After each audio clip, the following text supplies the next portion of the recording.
Hello, everyone, and welcome to the Economic Development Council meeting on June 13th at 1 o'clock. This meeting is being televised.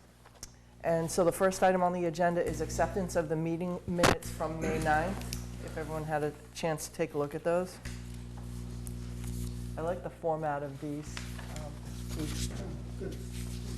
Very easy to read. And the fact they're very comprehensive, too. I like that. If somebody wants to make a motion to accept. So moved. And a second? Second. Craig and Stephanie, all in favor? Aye. Aye. Unanimous. Great, thank you. So the next item for discussion is Queeset Commercial District and Five Corners and engaging the business communities. Stephanie, do you want to Start off? Yes, and we talked about this a bit at the last meeting, in response to the Queeset Commercial District Economic Development Strategic Plan and the recommendations made there. A lot of the recommendations and the action items are going to really need the involvement of the community to kind of buy in and make that happen, as well as I think the Economic Development Council can help kind of guide that. So we need to talk more about that and how we're going to do that. We did that with the first session that we did, the outreach session, and sharing the results of the plan, but then maybe put together a schedule of follow-up meetings, and again, how we really reach out to the business owners. We had a few business owners there. There were a lot of other representative groups from the economic community. Chris Cooney from the Chamber was there. There were some members from the Easton Chamber of Commerce. We had some of the banks there, and that's all good. Those are very important people to include in the process. Involving the business owners and the property owners is another key aspect of that. And doing that along the lines with the Five Corners District as well.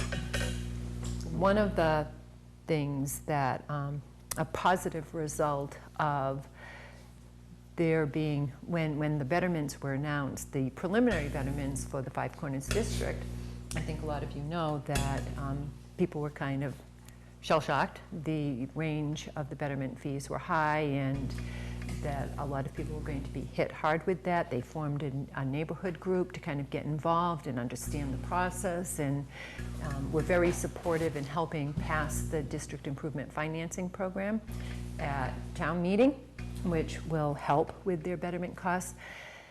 At one of the public sessions we had talking about the DIF as a lead up to the town meeting, some of the members came up after that meeting of the neighborhood coalition or collaborative and said, we want to stay involved, as the town moves forward, and we're working on zoning and working on long-term infrastructure projects. They want to be involved. They want to have a say, and they want to help move things in a positive direction. So part of the conversation today was how we continue, keep that conversation with them going. They're already engaged, and just make sure that we don't lose their attention. Well, I think one of the good things is for that project, part of the project includes a communication strategy, and we're engaged with a company that has set up a specific portal for that people can sign up for updates. I signed up for it and got an email update this week. What they're going to be doing through the duration of that project is every week they're going to be sending out an email that says, next week, here's what we think is going to happen, and here's where we think we'll be working and things like that. So they did send one out last week. I would imagine they're going to send them on Fridays. But I think that's a good idea, and also it collects a lot of people's names because you have to sign up for those. So if we, if we could find a way to do that in the Queeset area as well, that would be helpful because we could keep the communication pushing out. Like there's going to be a meeting, or there's going to be, discussion about anything that we're going to be doing there.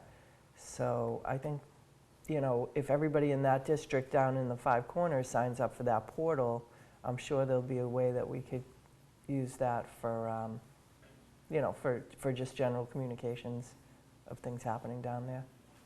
There's also, Dottie, I believe, a service that you can get where you can for a little money, text people. So if you had people's cell phone numbers as well, you could text them, mass texting, because sometimes people don't go on, they don't read their emails, or they don't go on to the websites, et cetera. That might be another way to engage people, if people are willing to give their cell numbers as part of the process. Right. For both Queesit and Five Corners.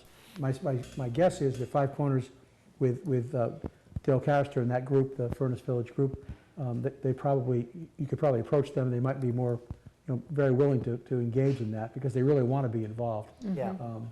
With them, I think it's easier because, if there was something like that, really all we'd have to do, where they have an organized group, is stay connected with Dale, and it will be up to him to let his group know, rather than the town trying to reach all those people. So if we were able to get enough people in the Queesit district, I think it's hard because seems to be more businesses in that area, and the difference between the business on site and the landowner is a little bit different.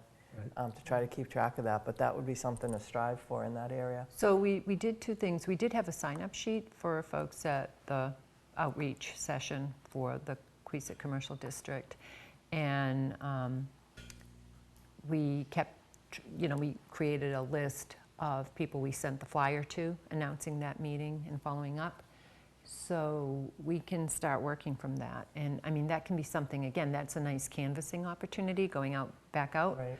And talking to people again and seeing if they are willing to give their cell phone numbers and sign up for this program or sign up for the program. Texting system, too. Yeah. Also, we on the Think Easton website, we added a button for people to submit their information on there. So if we could promote that a little bit, maybe when we have another milestone, we could put that on our social media to encourage people to sign up for that for updates. It'd be nice to see if we could mirror the same system as what we're doing in Five Corners, so we don't create a whole bunch of independent systems that have to get managed differently. Mm-hmm. That's a good point. Do you know how many homes or properties are impacted by the betterment, Five Corners betterment? Over 300. 300. And is the, I guess, so it's said kind of $32,000 would be the high end of the range. How is that paid out? Is it like a 20-year payment? 30-year payment. Oh, okay. Yeah. So You can extend it to that, or you could do it faster if you wanted Right. to, but you can get low interest loans for 30 years. right, And that'll show up in 2021. 2021. First, So right. 300, and of those 300, most of them were residential. Yes. Yeah, the majority are Yeah, two residential, condo between the condominiums and single-family homes. And again, that cost, based on the bids that came in, we know that cost is going to go down. So what happens is the betterments, they're announced, but they're not due until, there's plenty of time from the time they're announced till the time that they're due. Right. And it's because we have to capture what the costs of everything are going to be Before you can release those. and finalize the final cost of the betterments. So as the project progresses, and understanding the funding options, now that DIF passed, we are estimating what that new growth revenue will be, and the 50% that will be targeted for the project. And so that you refine that number over Yeah. time, and then after construction, when the project's completed, you take all the construction costs and tally up and Comes to figure the out number, what the yeah. final number is. Has there been any feedback or input from the REIT group who owns the Five Corners Mall? With respect No. to just the septic? Well, I mean, I don't think from the Shaw's Plaza. No. You guys didn't hear anything I from don't them, know. right? They haven't responded at all. Shaw's I Plaza? don't, Not that I know not of. that I know I, of. didn't they buy the? It's Phillips Edison. I think Phillips it's Edison. still the Could- same, could- it's the could- same firm as And they had, Hannaford. yeah, they bought Plaza. Hannaford's after, I think, After they had already owned, they Yeah, were, they it was had already owned owned by Phillips. for quite I a wasn't sure while. what the. Yeah.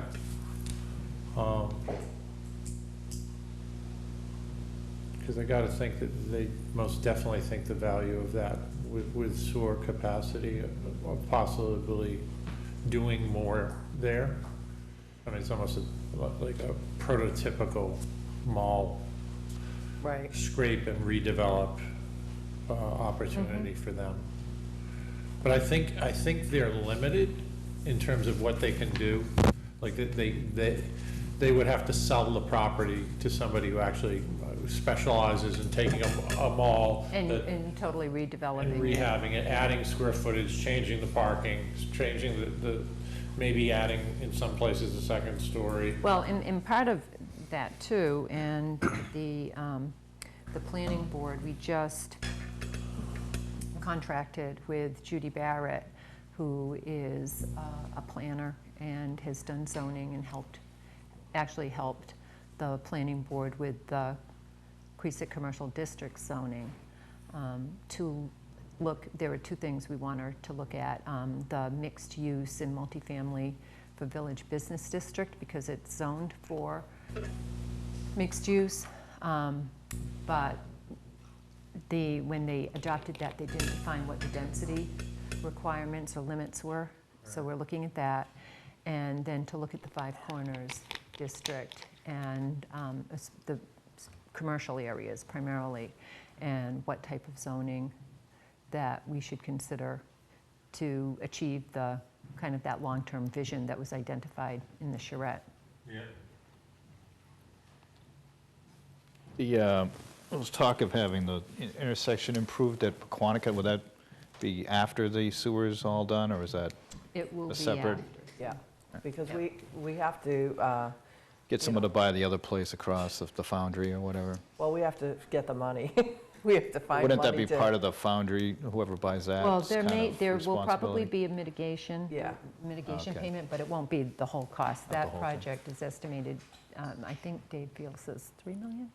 Yeah, and 2 or there's a 3 little million. bit of money that had been kind of earmarked for, the process is pretty intensive. You have to do, start with a design, and the design itself takes a long time and costs a lot of money, so, Is For a that lot. for the Quantica? yeah. How much did you say to just, if you, to go to the? I want to say 3 million Oh, is what Dave Fields has estimated it at. Does that include buying the area where the car dealership is? I don't think they've gone that far. As Dottie said, you'd have to study it It and depends put a on the design designs and together. everything. But all the improvements that happen in that area give us more leverage to, like, it elevates you on the ability to get grants. So every step we take towards economic development and housing, Right. that makes us prioritized to get grants for things like roadway improvements. From the So, state. yep. And really, that's kind of the only way that you can do a big Job infrastructure creation and project. housing, Yeah. right. Job creation and housing. If you can demonstrate your project is going to bring in new jobs or create some of the very much needed housing, and workforce housing in particular is greatly needed throughout the Commonwealth. And Do that's, they differentiate housing between workforce housing and something else? they're looking at dense housing and the workforce housing, because they're looking at more from a smart growth element, that you're going to concentrate your housing hopefully near transportation, hopefully near jobs, as opposed to sprawl where you're, like, they're not going to look favorable on building, like, on the outskirts of your town, big homes like that, so, 2-acre lot type. right. Yeah, And, and affordable housing, not even at the 100% mean annual income level or the 80% mean annual income level, which is, a lot of your teachers coming into the school system, young professionals. It covers a wide range of people who are working but just can't afford the housing costs today. And the idea of keeping people close to where they work for their jobs. Easton has done a really good job balancing all of these issues, even though it may not necessarily feel it if you're in Easton and that's what you're looking at, but compared to other communities and the way they do things, they really use Easton as the example. You know, a lot of communities up on the North Shore, it's hard for them to attract teachers and people to work in their community because their community might be so expensive to live. You have to live so far away and then figure in the commuting expenses. It's not, you know, it's not as desirable to work in those places. So, you know, we have a lot of areas that you can work here between, you know, Easton, Brockton, Stoughton, this region, Taunton. There's a lot of workforce development happening. The Metro South Chamber is, you know, really leading that regionally. So, you know, those types of things are really help. And then, of course, any of these developments help with the new growth. So the way that the municipalities look at their tax levy is we can collect 2.5% for, you know, property tax. And then also the new growth, so anything that's built bumps up that levy. So when we have a year like when Avalon was built, we had a lot of new growth. That helps us to bring in revenues, which offset, you know, hopefully what the people, you know, it's going to be 2.5% on your taxes now anyway, but if you can't raise enough revenue, you have to start cutting costs, and that's tough. If you can only raise 2.5%, but your costs are going up, you know, uncontrolled costs like utilities or insurance, contractual salaries, if those are going up more than 2.5% a year, you really have to have economic development to support the rest of it. And that's what we're doing. I think we're doing a really good job. It's just that it takes a long time. You don't just snap your fingers and have all new businesses there. So, Long pipeline. yeah, these sewers have been planned for years, and it's been part of the roadmap. So I think we're involved in this in an exciting time when these things are actually starting to unfold. So if anyone has any ideas on what we can do to, you know, to get more people engaged, I think you just continue to do what we've been doing. You put more information out, and these property owners, when we send these invites, it goes to the address of who's on the assessed owner? Because it'd be nice to get some of the people that maybe lease. We try to do both. Try to do both, okay. So, yes, yeah, we try to do both, because we know the businesses aren't always. They're not always here, yeah. Owners, and that's why I have always gone out. We did the same for the charrette down in the Five Corners district. We'll do a mailing, and then I'll go out and I will hand deliver flyers and, you know, basically canvass the. I think you'll see more participation, because I see that the building behind the plaza that's coming down is starting to get renovated. Right. So I think Right. as things start moving. And I mean, the canvassing too, one of the things I was wondering is, you know, like the council itself, what type of active role does the council see having in these initiatives? I've been going out, I meet with the business owners, I talk with them, and I think that's really important, it's valuable for me. I think seeing other members that are within the community, not, you know, not just the hired person, might be helpful and get people engaged. Yeah, it's certainly easier in the Five Corners district when you have somebody like Dale Carrister who's coordinating, you know, so that you can have one point of contact. If we could figure out a way to get that one point of contact in the Queeset district too, that would be great. Now, whether that's the Chamber of Commerce or the Metro South Chamber, some group that could become, you know, the focal point for the contact. And I think they see their role a little differently. I do agree. I think that's what you want. You want someone within that community that's going to kind of bring people together.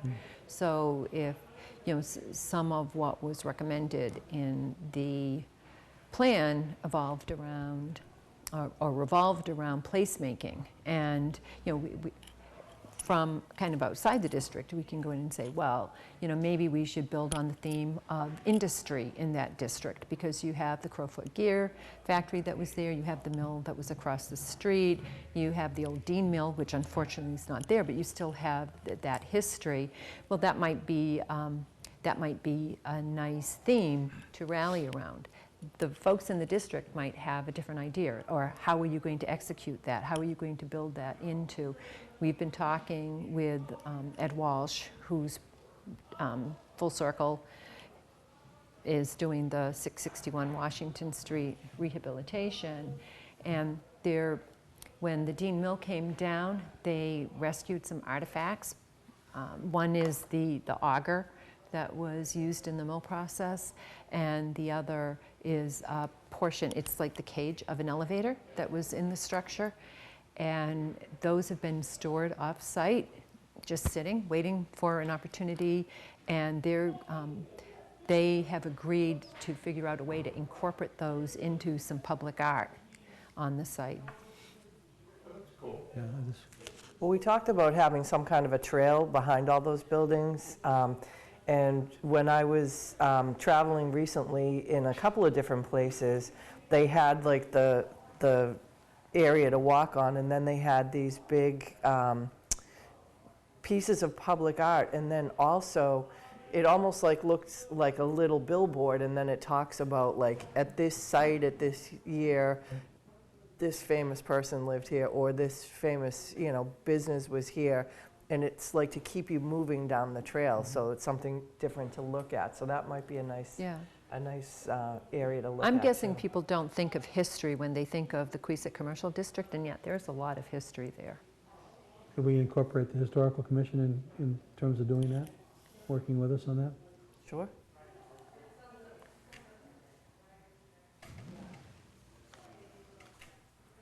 Do you want to be in charge of that? That's the thing, I think we come up with a lot of good ideas here, but it's hard to execute on them. Yeah. So I think as these districts start moving, and you know, it's already attracting investment, right? So we're hearing a lot more interest in investment in both of these areas, but just with Ed Walsh doing his project down that end, now the fire station is going to be rehabilitated. Dr. Halverson on the other end has just built a new building. So once that happens, it attracts other investment. And once these things start to move, if we have ideas of where we want to go from there as it's developing, it'll be good opportunities to bring these people in together. And you know, I think the marketplace is a key to that. You know, whatever happens with that, it's probably the biggest parcel, right? There's a lot of opportunity there. Well, I remember, you know, a couple of years ago, Stephanie and I talked about Five Corners, and I grew up down there. And how arguably, you know, the other shopping centers are kind of on the edges of Easton, and that's closer to the center. And Oh, do you have your microphone on? no. Yeah, that it was closer to the center, and then a lot, you know, the Roach Brothers get a lot of Stoughton, a lot of Brockton people, and the Hannaford's gets a lot of kind of Norton, Mansfield people, whereas the Five Corners Mall growing up, that was all we had, and that was at the time really, you know, it was good quality and got most of the traffic. And remember we talked that if the Edison guys were willing, and I think they held on to it specifically with the idea that the value, their ability to sell it, and they're an investment REIT that actually can't take any money to better any of their projects. And then when the fund closes, they'll turn it over. And they're clearly at that point. And there are folks who, I know a couple of them who have done like a project in one of the Wellesley malls, which was kind of a rundown. It wasn't the best location, and they had great relationships with, and I remember showing it to the guy who did that, and he was really impressed with the traffic flow at 106 at Five Corners, and likes the dynamics of Easton. I mean, and he did reach out to, it was probably 3 years ago, to the Edison guys about, hey, should we talk? And I think they were holding on for at least the idea of the sewer being in, giving them the capacity if they wanted to do, in the front, if they wanted to add 2 pads and do, a Buffalo Wild Wings or whatever, Right. and then upgrade. Sure. I think that could make a huge impact. I've always kind of thought that that mall could get a lion's share of traffic if it was just kind of dressed up and cleaned Right. up, and you were able to rearrange the parking a little bit. Well, it's, the parking regulations have been so, overly generous all these years, and I think a lot of places, you're That's seeing what that we're- everywhere yeah. now with those little pads in the front, because it's a sea of parking that's never used. So to take advantage of that is a really good idea. I'll revisit it now that the sewer piece is definitive, because, I mean, for those guys, the Edison guys will look at it and go, all right, we're gonna calculate the cap rates that this will transact on based upon there being sewer capacity and you being able to upgrade it. And once the sewer is added, then you could add the restaurants up front, and then they would come with a comprehensive package to say, hey, can we add, we've seen it at Derby Street, we saw it in Hingham, you saw it at, in Dedham. I mean, this would not be anywhere near on that scale, but Right. it can truly, for a mall that size to just a couple bigger anchors, couple other things, it could really work. Right. And I think that the Shaw's situation it was owned by private equity, and I think that's solidified, and because they were the anchor, and there were some issues, they were kind of playing a game of chicken with the Edison guys over it, and that some of that settled down, so it could be much more timely, and the idea of selling Easton to those guys, to somebody like that, as being a really unique town within the towns around us, isn't a tough sell. Right. And we have a lot of good collateral to support that we can, put together for our prospectus. So Dan, because I know you know this, and I have a limited background in it, and I kind of understand to read. Could you explain how a real estate investment trust works? So in order to they have to pay out what they call FFO. So effectively, they'll go in and let's say they own 100 properties like the mall at Five Corners. They get lease payments and other payments from all the occupants. They then take that and they pay it out to their shareholders. They have to take, in order to get the tax treatment they get, they need, I think they have to pay out like 94% or 92% of all the cash flow that comes in to their individual shareholders in a dividend. So they don't have it, they can't retain any money to say, geez, we'd like to, To reinvest in the Right. properties? So, their idea is to buy it at a good rate, like a house, buy it at a good rate and sell it buy it when the market's cheap, sell it when the market's expensive. And the idea that sewer now being there, 5 years ago, or when we started talking about this, it was way off in the future, and now it becomes a reality 2 years out, and their ability to start contracting with, Buffalo Wild Wings, whoever it might be, to say, hey, pad here's the traffic numbers, we're upgrading this thing, because they have to hit their numbers of new stores. I'll revisit with this guy, Dan Doherty, who did, he's very good with shopping malls. He did the Wellesley project. He just repurposed the old Ritz on Newbury Street in Boston. He's very good at this, and he likes the idea of Easton. I remember I had asked you for the traffic numbers for 138, and when I gave them to him, he was like, wow, that's way more than I thought. Which then makes his job of finding the national folks, like, he started out doing Home Depots, and then over the years he just creates relationships because he's placed a bunch of these retail guys in places that have worked. So they're like, okay, he likes this, we like him, we have a 20-year track record. He's basically, most of our investments with him have worked. But then they like to come back with the ideas of like, all right, will the town work with me? Will they work with me in terms of allowing me to change parking? Will it let me maybe add a second story in a couple of different places? But I've always felt like that mall could be like the mall in Easton. It's closer to the belly button of Easton, I think.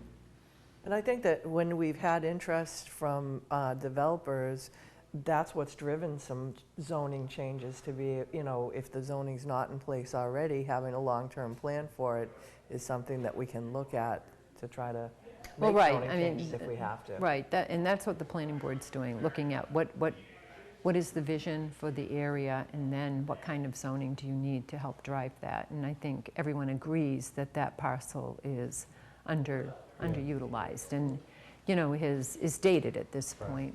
When sewer capacity is complete to Five Corners, I mean, there would be enough where if you wanted to add, you know, 200-seat restaurants, you could do it there? Is there enough excess Yeah. capacity? Yeah, we have quite a bit of capacity. Okay, great. Yeah, so that's what we did with that and with Queesit, is that we have extra capacity so that then if new businesses come in or they want to redevelop to require more capacity, and in the village district too, that we would sell that as a privilege fee. So if it's not there now, if it's there now, you get a betterment, but if you change your use or you put something in afterwards, then you have to get a privilege fee, which allows you to connect in. And the benefit for the town is that we just get, you know, if that mall was transformed into kind of the sleepy, underperforming one that it is now, to you know, a really dressed up couple big restaurant pads, it would just be the tax revenue that we'd get, right? It would be the main benefit to us. Well, if you're talking restaurants and food service, the town has adopted the meals tax. Okay. So it would be Meals the tax, real estate value, you know, real estate the value. 'Cause taxes, if it and transacts, then- right? And then the new growth value of the change in That's right. value of that helps you raise your tax levy. Right. And also, not to underestimate, but the building permits and fees and things like that for a big project, they're pretty significant. Yeah. I mean, it's a one-time hit, Right. but that helps with your new growth also. And, you know, can be a big chunk. I got an update from the Stonehill guys about the whole hotel thing, if it's, Is that something that we can talk about on TV? I don't want to say any of their personal business if they're No. not ready to publicly yeah, I release mean, it. we can talk about it later. So when Craig mentioned incorporating the Historical Commission in, you know, creating the sense of place, that made me think of something. Maybe when we held the public outreach session, we talked about maybe doing quarterly sessions, again, public sessions.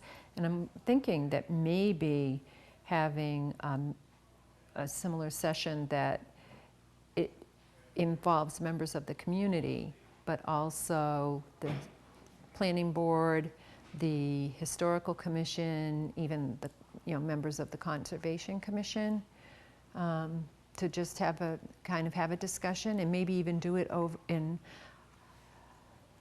maybe like not really a charrette, but kind of building from that in the similar type format where it's a workshop, and you know, we quickly go over, here are the findings, or here's kind of the vision that came out of each of these plans, because the charrette for the Five Corners had some findings and suggestions. And then getting more feedback on that and building on it, and then I'm just tossing this out here. I'm looking for some help. I think it's a good idea. And the thing that concerns me is, when you mentioned before, the number of absentee landowners, that trying to get those folks to engage, because Yes, they're really the key. Well, Because they're gonna get engaged when their betterments go out. Like, that's when we usually hear from people. You think when the final betterments go I out, was even talking in more the about Queesit, Queesit? I don't know if they, That's what I'm talking about. yeah. Yes, okay. yeah, that's what I thought you meant, Yeah. yeah. So when the final, yeah, and that's a good opportunity. So, you know, I I would talk with Michael Blanchard and say, make sure when that happens, we're getting information so Right. we can go back out and reach out to them. What I don't see, percentage of those folks are absentee, or maybe that's a bad word to use, but, aren't actually on site. yeah. Gosh, looking at it, I'm going to say probably 50%. I would bet it's It- higher.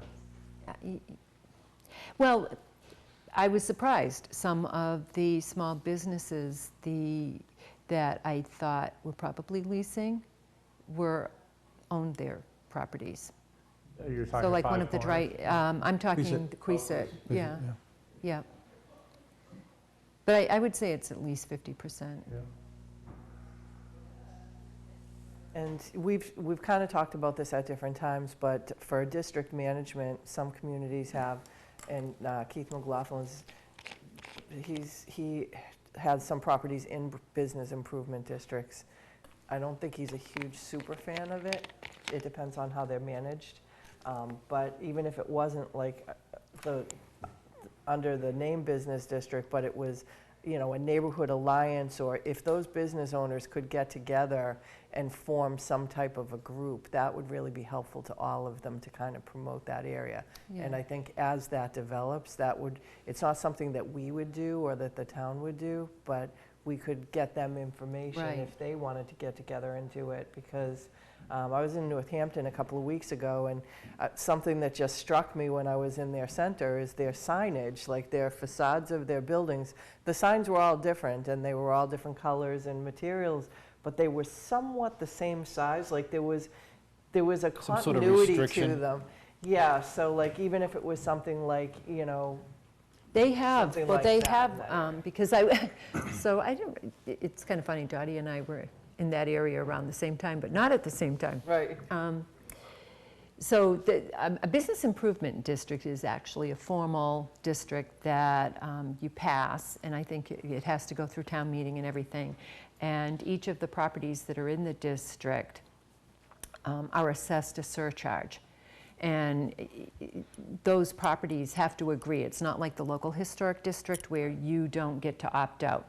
You can opt out, and you'd still benefit because the money is then goes to do promotions to promote the district. It can be used for facade improvement programs. It can be used to hold little festivals. It can be used for signage, things like that. It could be used for placemaking. There are communities that, because they don't want to assess that surcharge, they form their own informal, or they're formal, but they're not under any legal construct, and there's not an assessment that's made.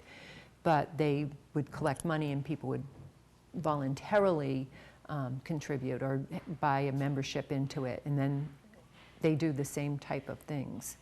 And I think in this case, you know, Dottie had suggested this, that would probably work better, at least out of the gates, because you're not, you know, it's not coming from above, and you're not telling someone, we're going to assess this surcharge, which everyone hears, understandably, is another tax.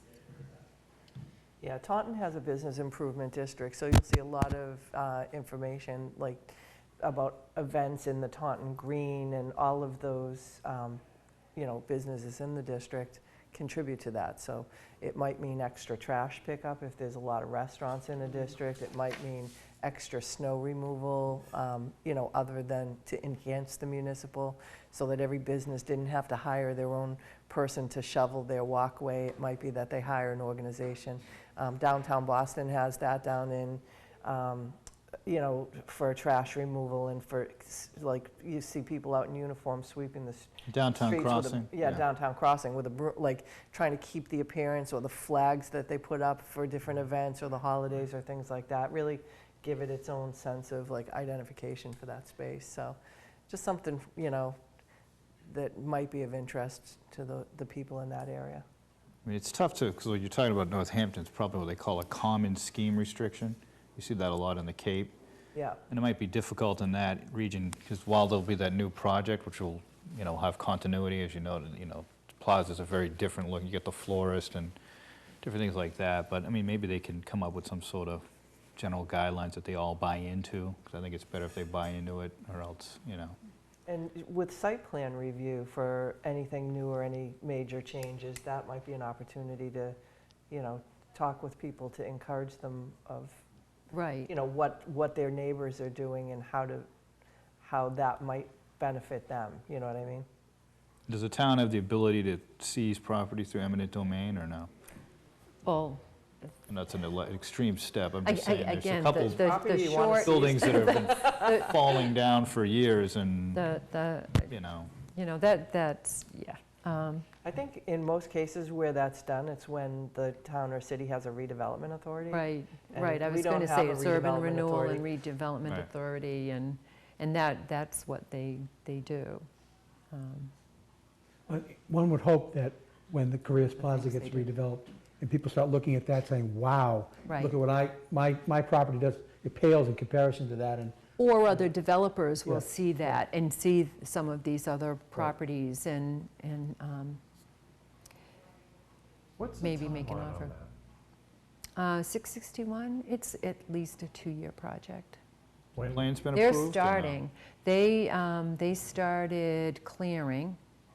I was out there last week, and they were out doing some of the clearing of the abutting lot that they needed to clear, and they were waiting for the site plan decision. They had 20 days, so I think the 20 days is probably close to up for the appeal period. There you go.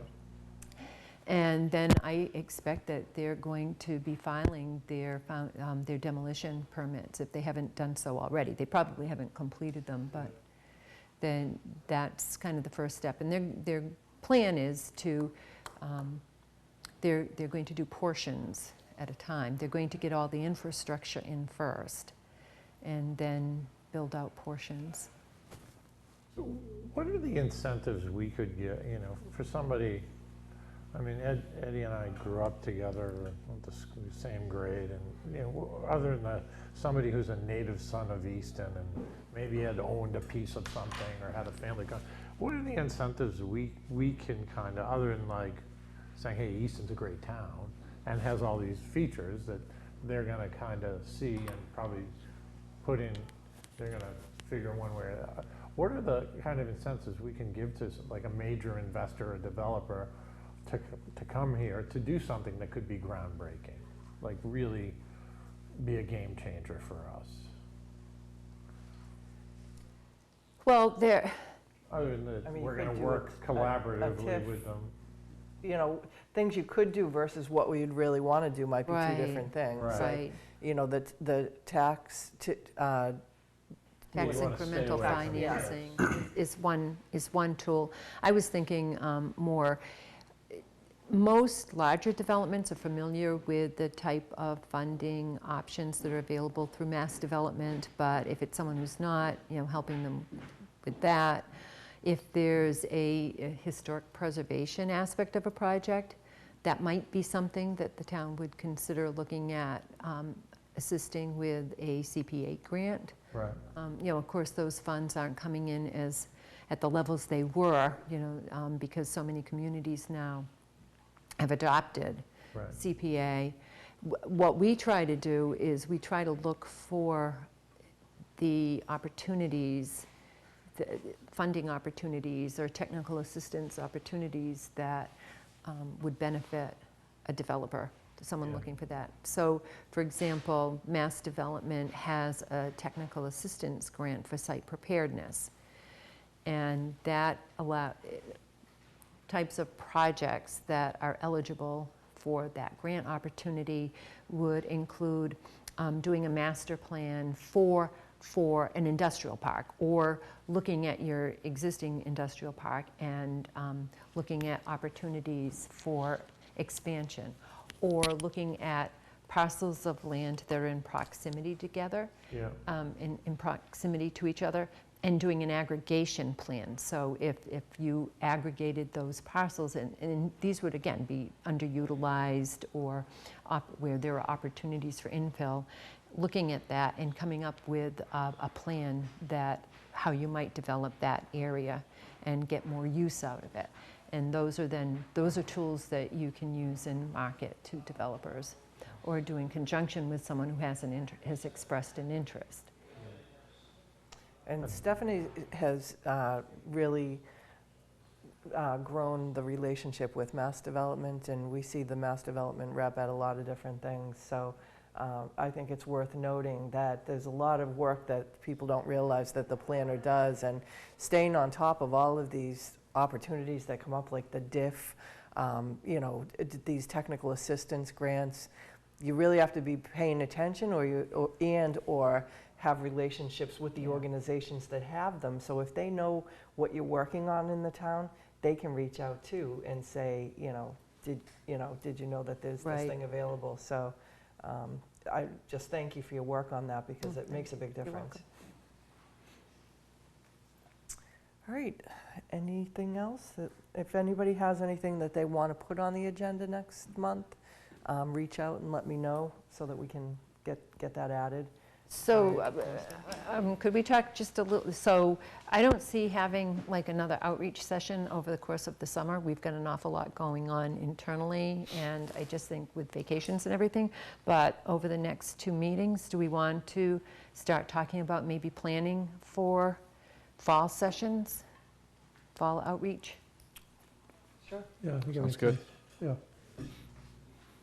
And maybe we can look at what else is going up for milestones in those projects Yes, to yeah. see if we could tie it with something. Yes, yep. All right, excellent.